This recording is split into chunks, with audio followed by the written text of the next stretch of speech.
Welcome to PGCast, a production of Hashrocket. My name is Josh Branchod. In this episode, we'll be looking at a unique index we can use when working with case-insensitive data.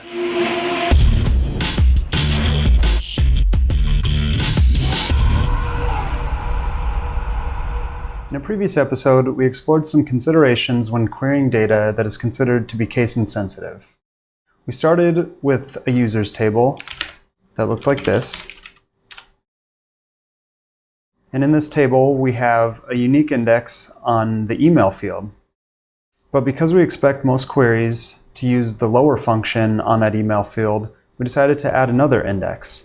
And we can see what that looks like in our current table. With this table, we can do indexed case-insensitive queries. Now, both of these tables have another major issue.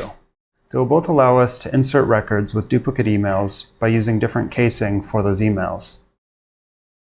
So to see what this looks like, let's first look at the first record in each of our tables.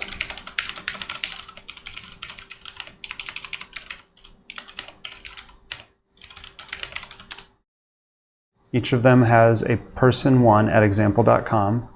And now let's insert some records that should violate the uniqueness that we'd like our tables to be enforcing.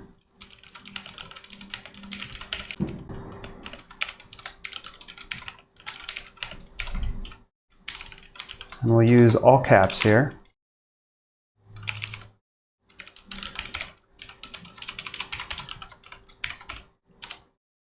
And that allowed us to insert. Now we'll try the same thing in our current users table. And again, that allows us to insert. It seems like we're not sufficiently enforcing uniqueness here. So we need a better index. So for now, we're just going to focus on the users table, ignoring the old users table. And if we take another look at the description of the table, we might have an idea of what the problem is. As we can see, the user's lower email index is not a unique index.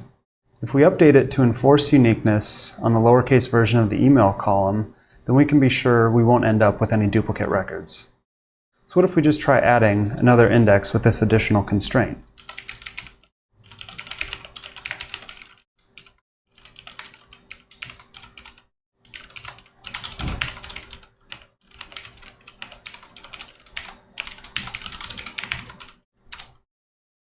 So that failed. We got an error.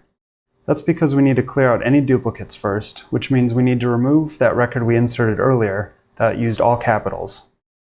Also, we should replace the existing index to reduce the overhead on our table.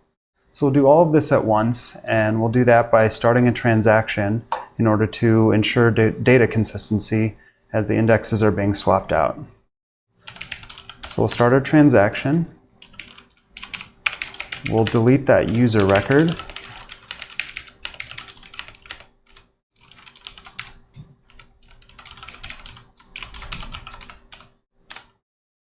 We will drop our index, the old index rather.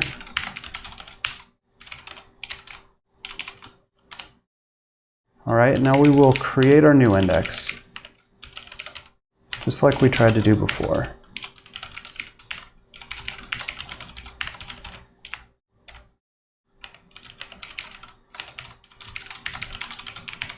Except this time we expect it to pass. There we go, we created our index. And now we're still in our transaction, so we're going to commit all of this. Great. So we can now see our index in action by trying what before was a successful insert statement and should now be an invalid insert statement.